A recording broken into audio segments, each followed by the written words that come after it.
O Senhor esteja convosco. Proclamação do Evangelho de Jesus Cristo segundo Mateus. Naquele tempo, disse Jesus aos seus discípulos: se a vossa justiça não for maior que a justiça dos mestres da lei e dos fariseus, vós não entrareis no reino dos céus. Vós ouvistes o que foi dito aos antigos: não matarás. Quem matar será condenado pelo tribunal. Eu, porém, vos digo: todo aquele que se encoleriza com seu irmão será réu em juízo. Quem disser ao seu irmão patife será condenado pelo tribunal. Quem chamar o irmão de tolo será condenado ao fogo do inferno. Portanto, quando tu estiveres levando a tua oferta para o altar, e ali te lembrares que teu irmão tem alguma coisa contra ti, deixa a tua oferta ali diante do altar, e vai primeiro reconciliar-te com teu irmão. Só então vai apresentar a tua oferta. Procura reconciliar-te com teu adversário, enquanto caminha contigo para o tribunal. Senão, o adversário te entregará ao juiz. O juiz te entregará ao oficial de justiça, e tu serás jogado na prisão. Em verdade, eu te digo, dali não sairás, enquanto não pagares o último centavo. Palavra da salvação.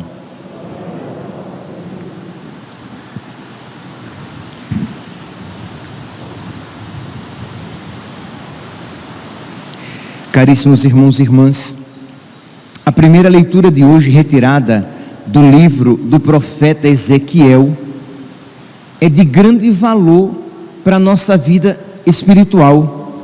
Por quê? Porque o profeta aqui nos mostra a gravidade dos nossos pecados e o valor da conversão. Diz aqui: se o ímpio se arrepender, Ezequiel capítulo 18, versículo 21 e seguintes. Se o ímpio, se o pecador, se o ímpio se arrepender de todos os pecados cometidos, guardar todas as minhas leis e praticar o direito e a justiça, viverá com certeza, não morrerá, nenhum dos pecados que cometeu será lembrado, viverá por causa da justiça que praticou. E Deus diz isso, que assim fará, isto é, se o ímpio se arrepender, Deus se esquecerá dos seus pecados. Se o ímpio mudar de postura, Deus se esquecerá do mal que ele praticou. E Deus diz: será que eu tenho prazer com a morte do ímpio? Não desejo antes que mude de conduta e viva? Então a vontade de Deus é que nós nos arrependamos dos nossos pecados e nos voltemos para Ele. Apenas, se alguém tiver dúvida, as confissões estão acontecendo no outro confessionário. Muito bem, então é vontade do Senhor que nós nos convertamos e mudemos de vida, de modo que Deus promete que, mesmo que os nossos pecados sejam vermelhos como o carmesim, sejam fortes como a púrpura, se nós nos arrependermos, Deus nos perdoará e a nossa alma se tornará branca como a lã, branca como a neve. Então é o desejo de Deus, e de modo que nós vemos então a grandeza da conversão. Mas ao mesmo tempo nós podemos ver a gravidade da inconstância no bem. Meus santos, é relativamente fácil começar bem uma boa obra. É relativamente fácil começar bem na nossa caminhada espiritual. Vamos aqui colocar de uma maneira bem concreta. É relativamente fácil começar bem os propósitos quaresmais, mas perseverar até o fim no bem é diferente. E a palavra de Deus diz: será salvo quem perseverar até o fim. Então nós precisamos ser constantes no bem, porque imagine que tragédia, de verdade, meus santos, que tragédia, uma pessoa que começa bem, durante muito tempo na sua vida, praticando obras boas, obras justas, obras de santidade, e no dado momento da sua vida, nos últimos momentos da sua vida, ela se desvia do Senhor e cai. Ela se perde. Ela se dana no inferno. É o que diz aqui a palavra de Deus. Mas, versículo 24, Ezequiel, capítulo 18, versículo 24. Mas se o justo se desviar da justiça e praticar o mal, imitando as práticas detestáveis feitas pelo ímpio, poderá fazer isso e viver? Da justiça que ele praticou, nada mais será lembrado. Por causa da infidelidade e do pecado que cometeu, por causa disso, ele morrerá. E não adianta dizer: ah, mas a conduta de Deus não é correta. Isso não é correto. Imagine, ele passou a vida inteira fazendo o bem, e no final, ele se desviou e pecou, e foi para o inferno. Isso não é justo. Vaso de barro, quem você acha que é para se levantar contra o oleiro? Criatura, quem você é que pode se levantar contra o Criador? Você, com essa inteligência limitada e com esses raciocínios tão facilmente comprometidos, quem é você para julgar as ações de Deus? Versículo 25: mas vós andais dizendo: a conduta do Senhor não é correta. Ouvi vós, casa de Israel, é a minha conduta que não é correta, ou antes é a vossa conduta que não é correta? Quando um justo se desvia da justiça, pratica o mal e morre, é por causa do mal que ele praticou que ele morre. E quando o ímpio se arrepende da maldade que praticou e observa o direito e a justiça, ele conserva a própria vida. Arrependendo-se de todos os seus pecados, com certeza viverá, não morrerá. Então, meus irmãos, esta é a palavra do Senhor, de modo que deve fazer com que nós, sentados aqui nos bancos da igreja, que nós que estamos fazendo missa diária, que nós que estamos procurando nos confessar frequentemente, que nós mantenhamos a nossa orelha em pé. Cochilou, o cachimbo cai. Cochilou, o cachimbo cai. Quem está de pé, como é que diz São Paulo lá na primeira carta aos Coríntios, capítulo 10, versículo 12, quem está de pé, quem pensa estar de pé, cuidado para não cair. A vida do homem sobre a terra é uma luta, e nós precisamos estar sempre então de atalaia, precisamos estar vigilantes, porque mesmo que estejamos numa vida buscando a perfeição, isso não nos garante a perfeição, a salvação. Por quê? Porque nós podemos nos desviar do Senhor, nos afastar do Senhor e cair. São Pedro, 1 Pedro, capítulo 5, versículos 8 e 9, eu não sei se é na noite da terça ou da quarta-feira, acho que é na noite da terça-feira que nós rezamos nas completas, aquela leitura de Pedro que diz assim: sede sóbrios e vigilantes, isto é, esteja de atalaia, vigiando, sede sóbrios e vigilantes, o vosso inimigo, o diabo, rodeia como um leão a rugir, procurando a quem devorar, resisti-lhe firmes na fé. Isto é, esteja atento, porque se você vacilar, você será devorado pelo leão, você será fisgado, tragado, preso pelo diabo. Então precisamos estar constantemente vigilantes, contra o pecado, contra a frieza que pode nos visitar, porque isso pode nos afastar do caminho de Deus. Não é porque você é ministra extraordinária da comunhão eucarística, não é porque você é acólito na igreja e vem direitinho para a missa, todo domingo, servir na missa, que você está com o céu garantido. Não é porque você está celebrando o santo sacrifício no altar, que você está com a sua salvação garantida. Cuidado, precisamos estar lutando contra os nossos pecados a cada dia, porque se o justo que pratica a justiça se desviar do bem e pecar, ele morrerá, e tudo aquilo de bom que ele fez não será lembrado. É uma palavra muito forte. Eu não sei se vocês têm o impacto desta palavra em suas almas. Isto é uma palavra fortíssima. Então vamos lá, meus santos, vamos então nos despertar ainda mais.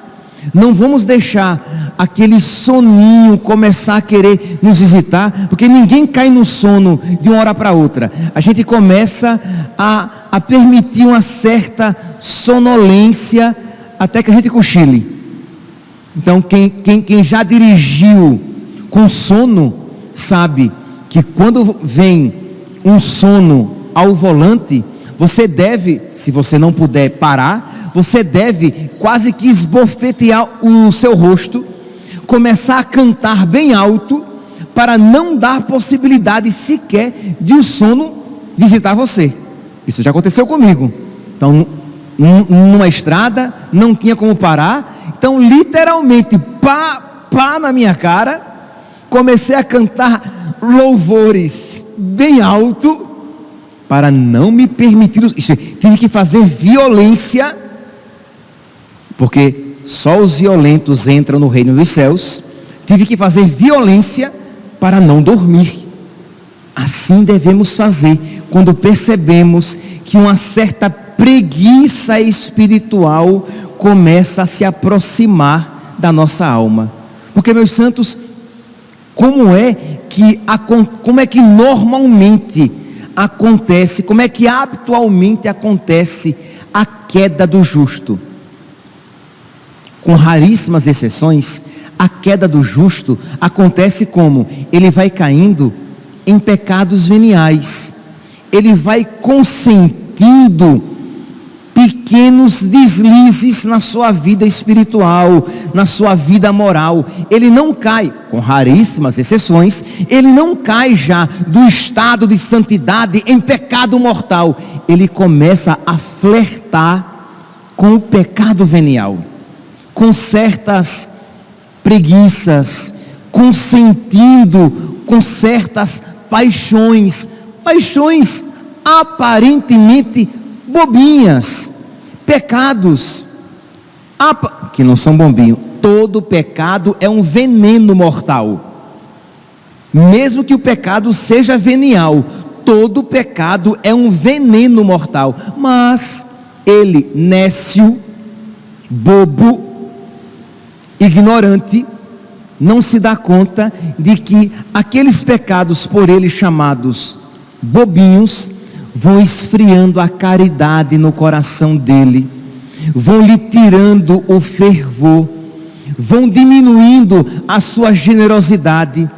Aqueles pecados vão impedindo o seu desenvolvimento espiritual, e ele vai pouco a pouco se tornando mais vulnerável a quedas em outros pecados, que chamarão outros pecados, até que ele caia em pecados mortais, e numa situação de uma certa, perder a palavra, numa inércia, numa certa letargia. Isto é, ele se torna frio, ele se torna morno na sua espiritualidade, e é este exatamente o perigo, porque é um desvio que vai acontecendo sem que você perceba. Não é que, repito, não é que você cai do pecado mortal da virtude para o pecado mortal, de modo que você vê imediatamente o grande desvio que houve na sua alma. Mas não, durante dias, semanas, meses, anos, a sua alma vai desviando pouco a pouco de Deus. E este é o pior e mais perigoso afastamento de Deus. Por quê? Porque é quase que imperceptível. É uma quaresma atrás da outra, e a cada quaresma menos generosidade. É um ano após o outro, e a cada ano mais pequenas infidelidades. O tempo vai passando e a sua alma vai pouco a pouco se esfriando, até quando você está completamente indiferente a Deus, e a amizade com Deus já não é algo tão importante assim. Os pecados veniais já são realidades que você comete sem mais sentir qualquer dor. Você os comete voluntariamente e de olhos abertos. Você sabe que é pecado venial, e você os comete. Eu não estou falando aqui dos pecados veniais cometidos por fraqueza ou por inadvertência, e que você imediatamente, quando dele se dá conta, você sente e se arrepende. Não, eu estou falando daquela situação que você chega mesmo a rir das suas preguiças espirituais, que você começa a achar bobagem as suas pequenas infidelidades. Você começa a achar normal a sua impaciência e grosseria. Você começa a não se punir pelo seu egoísmo, orgulho e vaidade demonstrados em pequenas ocasiões. E isso, repito, vai afastando você, e se você não lutar contra isso, vai acontecer com você isso aqui que lemos aqui no versículo 24. Mas se o justo, você que começou bem, querendo servir ao Senhor, querendo ser catequista, querendo participar do ministério de música para glorificar a Deus com seu canto, querendo ser ministro extraordinário da comunhão eucarística, querendo ser acólito, querendo trabalhar no dízimo, querendo ser padre, entrar no seminário, ser sacerdote, ser religiosa. Mas você que não combateu os pecados veniais, você que estava nas fileiras da igreja, começa a se afastar do Senhor. E diz aqui o Senhor, irá para o inferno. Imagine que coisa terrível, meus santos. Então, qual é a palavra de hoje para esse texto? Cuidado com os pecados veniais. É óbvio que você vai ter cuidado com os pecados mortais, lutar contra os pecados mortais, mas lutar com o mesmo empenho contra os pecados veniais, porque eles, num certo sentido, são muito mais perigosos do que os mortais. Porque quando você comete um pecado mortal, você que é de igreja, a sua consciência já imediatamente o adverte: está em pecado, você precisa se arrepender, procure a confissão, você precisa mudar de vida.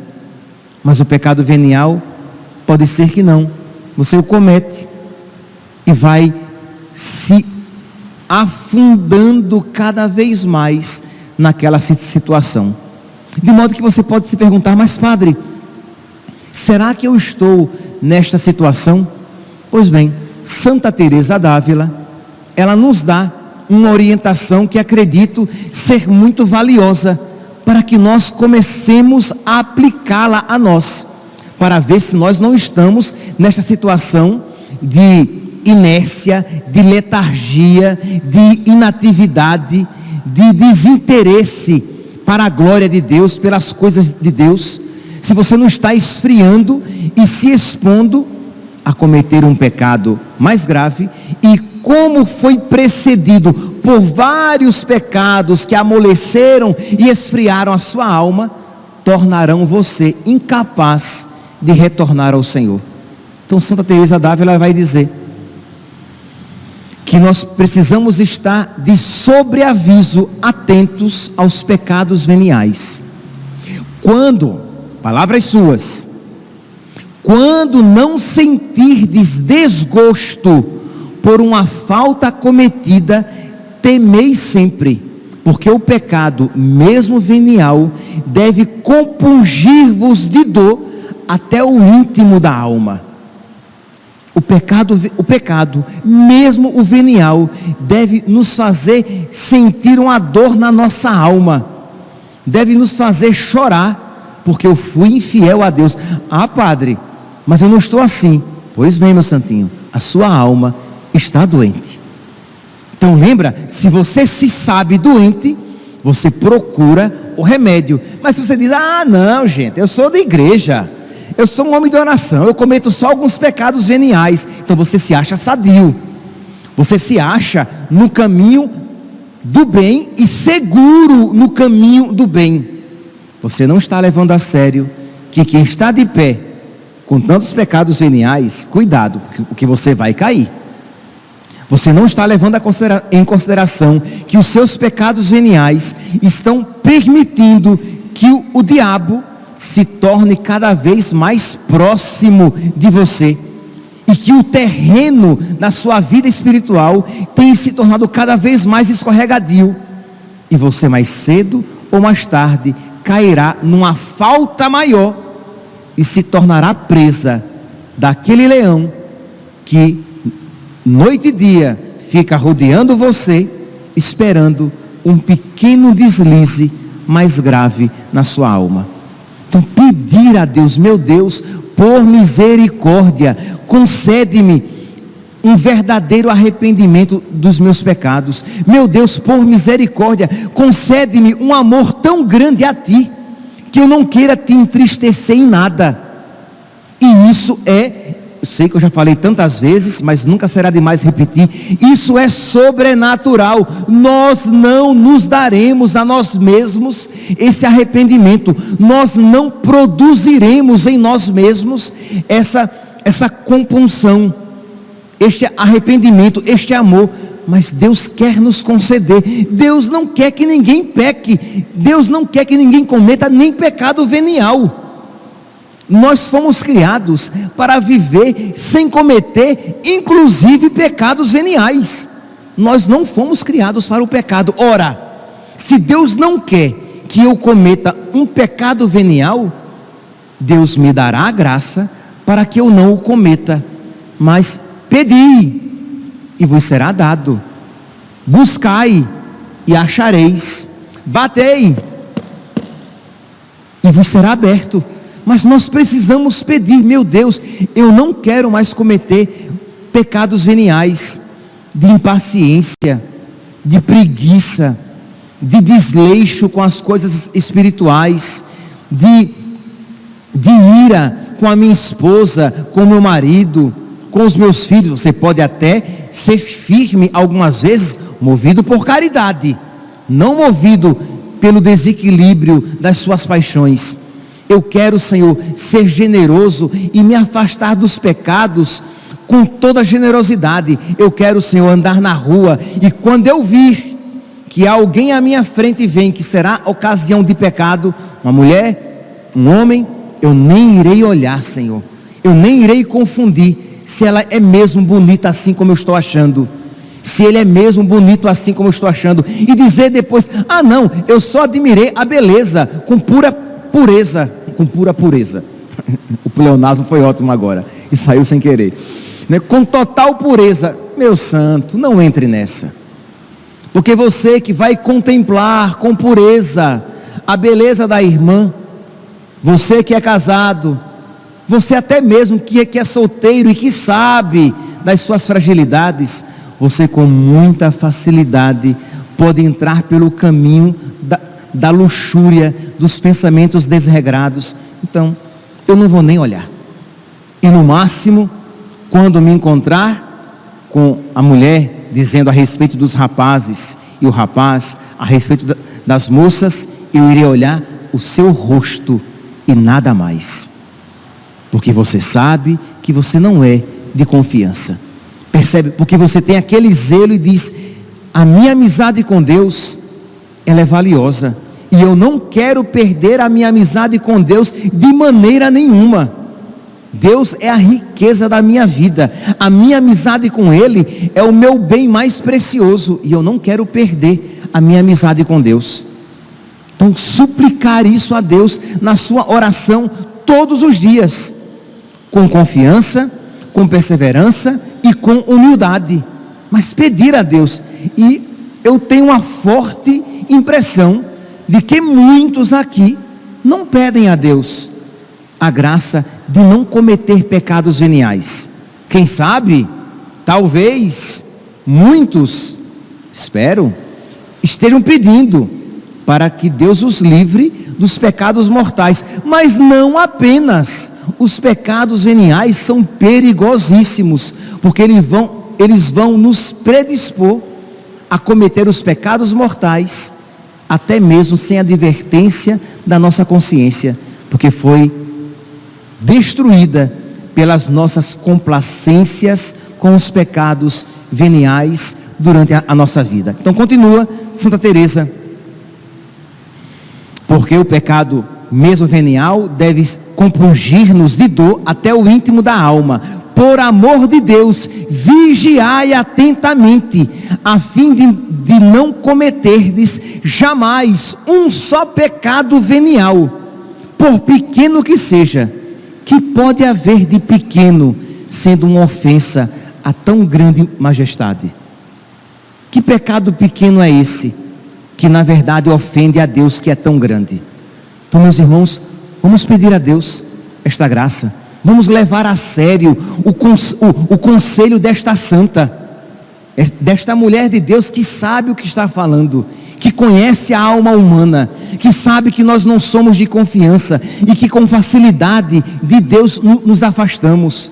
Vamos então colocar na nossa vida espiritual esta súplica e esta luta. A súplica: meu Deus, eu não quero cometer pecados veniais, e começar a lutar contra os pecados veniais, as pequenas falhas, os pecadinhos que você nem se importa tanto, e que vão tornando a sua alma mole, lânguida, frouxa, fria, morna, pronto a ser vomitado. Então, que Deus nos conceda esta graça, esta fortaleza, para que este tempo da quaresma nos faça progredir no seu amor. Louvado seja nosso Senhor Jesus Cristo, para sempre seja louvado.